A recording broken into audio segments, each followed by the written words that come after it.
Chapter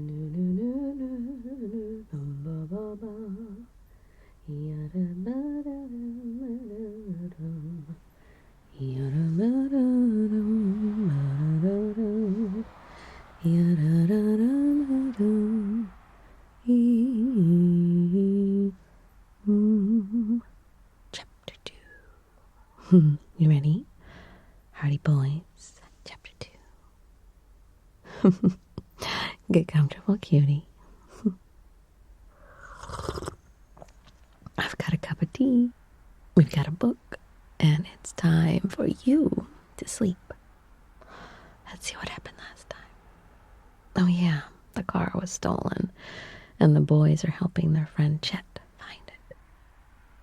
This one's called The Hold Up. Chet Morton's jalopy was such a brilliant yellow that the boys were confident it would not be difficult to pick up the trail of the auto thief. The Queen's pretty well known around Bayport, Frank remarked. We should meet someone who saw it.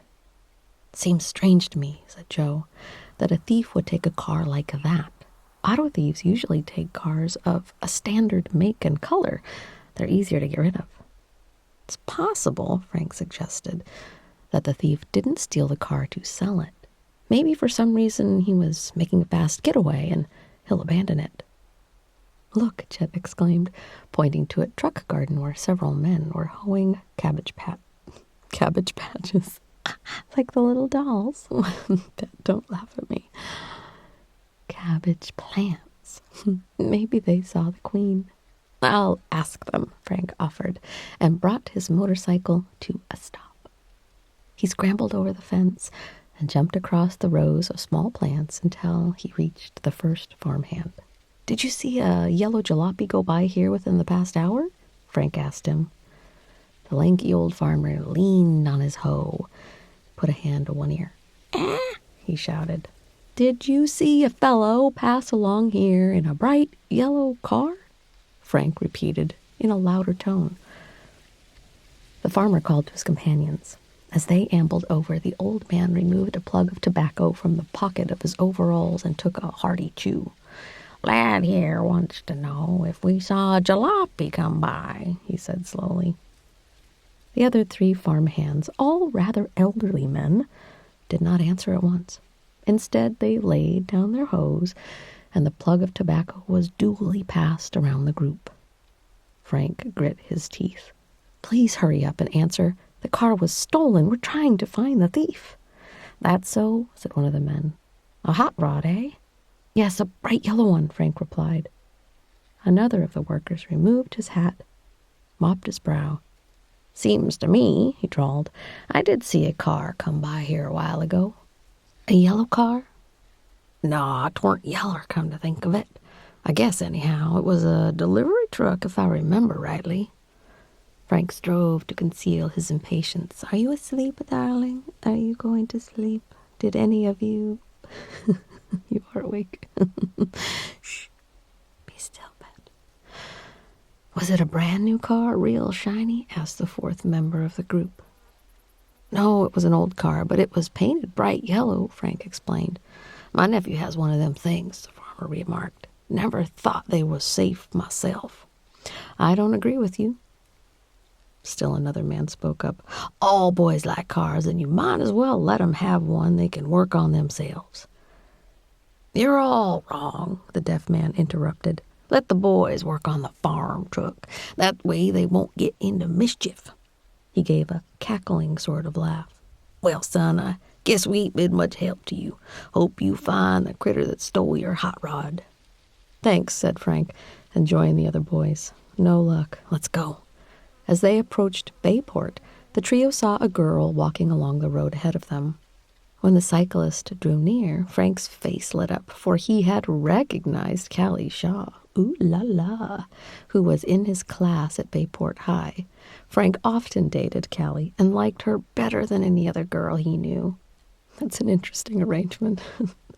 The boys brought their motorcycles to a stop beside pretty, brown-eyed Callie. Under one arm, she was carrying a slightly battered package. She looked vexed. Hi, Callie, what's the matter? Frank asked. You look as if your last friend had gone off in a moon rocket. Callie gave a mischievous smile. How could I think of that with you three friends showing up? Or are you about to take off? Then her smile faded, and she held out the damaged package. Look at that, she exclaimed. It's your fault, Chet Morton. The stout boy gulped. My fault? How do you figure that? Well, dear old Miss Wills down the road is ill, so I baked her a cake. Lucky Miss Wills, Joe broke in. Callie, I'm feeling terribly ill. You'd never do that to me, would you? No. Close your eyes. There you go, darling. Callie ignored him. Well done, Callie. Play hard to get. That man in the car came along here so fast that I jumped to the side of the road and dropped my package. I'm afraid my cake is ruined. What man? Joe asked. The one Chet lent his car to. Callie, that's the man we're looking for, Frank exclaimed. Chet didn't lend him his car. He stole it. Oh, said Callie, shocked. Chet, that's a shame. Was he heading for Bayport? Joe asked. Yes, and at the speed he was making the poor queen travel, you'll never catch him. Chet groaned. I just remembered that the gas gauge wasn't working. I guess the car had more gas in it than I thought. No telling where that guy may take my queen. We'd better go to the police headquarters, Frank suggested. Callie, will you describe this man? All I saw, she answered, was a blur. But the man did have red hair. Red hair? Frank fairly shouted. Joe, do you think he could be the same man we saw? The one who wrecked his own car? Joe wagged his head. Miracles do happen. Maybe he wasn't hurt very much and walked to Chet's house. And helped himself to my car, Chet added. Frank snapped his fingers. Say, maybe the wrecked car didn't belong to that fellow. Oh, you mean he'd stole it too? Joe interrupted. Yes, which would make him even more desperate to get away. Whatever are you boys talking about? Callie asked. I'll phone you tonight and tell you, Frank promised. Got to dash now. The boys waved goodbye to Callie and hurried into town. They went at once to Chief Ezra Collig, head of the Bayport police force. He was a tall, husky man, well known to Fenton Hardy and his two sons. The chief had often turned to the private detective for help in solving particularly difficult cases. When the boys went into his office, they found the police chief talking with three excited men. One of these was Ike Harrity, the old ticket seller at the city ferryboat office. Another was policeman Con Raleigh. The third was Oscar Smuff. Smuff. He sounds like Smurf. Oscar Smuff, a short, stout man. He was invariably seen wearing a checkered suit and a soft felt hat. He called himself a private detective and was working hard to earn a place on the Bayport police force. Smuff's playing up to Collig again, Joe whispered, chuckling, as the boys waited for the chief to speak with them. Ike Harrity was frankly frightened. He was a timid man who had perched on his high stool behind the ticket window at the ferryboat office day in and day out for a good many years. I was just counting up the morning receipts, he was saying in a high-pitched, excited voice, when in comes this fellow and sticks a revolver in front of my nose. Just a minute, interrupted Chief Collig, turning to the newcomers. What can I do for you boys? I came to report a theft, Chet spoke up. My hot rod has been stolen. Why, it was one of those crazy hot rods this fellow drove, Ike Harrity cried out. A yellow one. Ha! Exclaimed Oscar Smuff. A clue. He immediately pulled a pencil and notebook from his pocket. My queen, shouted Chet. Chief Collig rapped on his desk for quiet and asked, What's a queen got to do with all this? Chet explained. Then the chief related Harrity's story for him. A man drove up to the ferryboat office and tried to hold up Mr. Harrity, but a passenger came into the office and the fellow ran away. As the officer paused, Frank gave Chief Collig a brief account of the wrecked blue sedan near the Morton farm. I'll send some men out there right now. The chief pressed a buzzer and quickly relayed his orders. Certainly looks, Joe commented, as if the man who stole Chet's car and the fellow who tried to hold up the ferryboat office are the same person. Did you notice the color of the man's hair? Frank asked Mr. Harrity. Smuff interrupted. What's that got to do with it? It may have a great deal to do with it, Frank replied. What was the color of his hair, Mr. Harrity? Dark brown and short-cropped. Frank and Joe looked at each other, perplexed. "Are you sure it wasn't red?" Joe asked. Chief Colleague sat forward in his chair. "What are you driving at, boys? Have you some information about this man?" "We were told," said Joe, "that the guy who stole Chet's car had red hair. A friend of ours saw him." "Then he must have turned the jalopy over to someone else," Chief Colleague concluded. "The plot thickens. Is the excitement keeping you awake? Keep your eyes closed. Behave. Shush." There you go. So well behaved. At this moment, a short, nervous little man was ushered into the room. He was the passenger who had gone into the ferryboat office at the time of the attempted holdup. Chief Colleague had sent for him. The newcomer introduced himself as Henry J. Brown of New York. He told of entering the office and seeing a man run away from the ticket window with a revolver in his hand. "What color was his hair?" Frank asked eagerly. "Did you notice?" "I can't say that I did," the man replied. "My eyes were focused on that gun." "Say, wait a minute. He had red hair. You couldn't miss it. I noticed it after he jumped into the car." Oscar Smuff looked bewildered. "You say he had red hair?" The detective turned to Mr. Harity. "And you say he had dark hair? Something's wrong somewhere." He shook his head in puzzlement. The others were puzzled too. Frank asked Mr. Brown to tell once more just when he had noticed the red hair. "After the fellow leaned down in the car and popped his head up again," the New Yorker replied. Frank and Joe exchanged glances. Was it possible the red hair was a wig and the thief had put it on just before Mr. Brown had noticed him?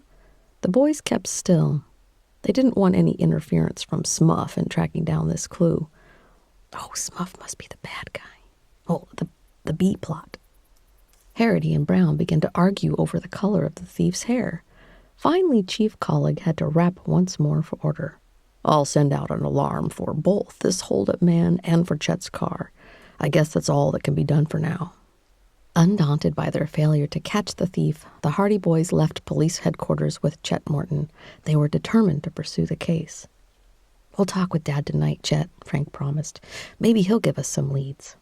"I sure hope so, fellows," their friend replied as they climbed onto the motorcycles.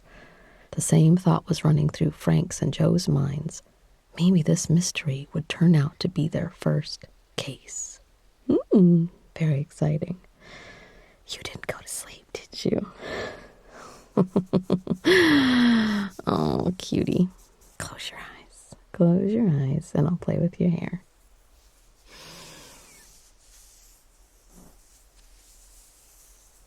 No more tonight. I'll read more later. Rest. Sweet dreams.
Are you still awake?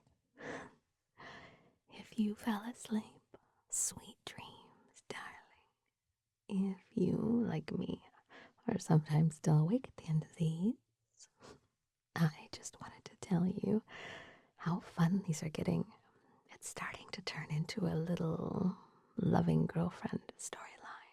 More to come. And the winner of the games in Discord behind Patreon gets a personalized version of a chapter once a month. So if you want to play, come play.